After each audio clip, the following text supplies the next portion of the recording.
بسم الله فرينتي maanta waxay ku socotaa dadka Soomaaliyeed ee ku sugan gudaha dalka Soomaaliya magacaygu waa Wada Bustaale waxaan ahay nin ganacsade weyn ah degan magaalada Nairobi waxaan doonayaa sidoo kale fariintan inay gaarto ganacsatada kale ee Soomaaliyeed si ay ugu daydaan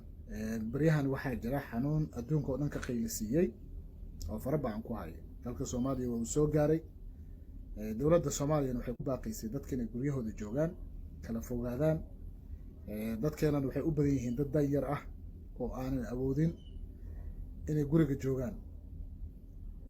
sidaas ay tahay anigoo ka duulay arintaas waxaan go'aansaday in intii tabartayda ah dadka Soomaaliya jooga guud ahaan anigoo kala qaadaynin inaan u qoondeeyo kharash 60 cisho ah intay guryaha joogayaan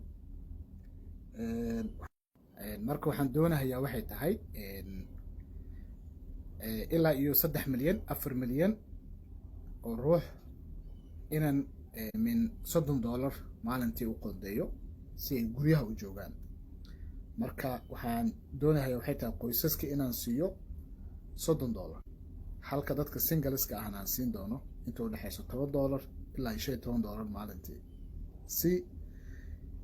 nafsadooda u badbaadiyaan dadkooda dalkoodana u badbaadiyaan guryahan u joogaan marka lacagahaasi mar dhow baan soo sheegi doonaa qaabkan ku bixinayo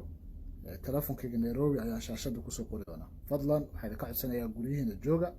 ganacsatada kalena waxaan ugu baaqayaa waxay tahay ilaahay waxa siiyay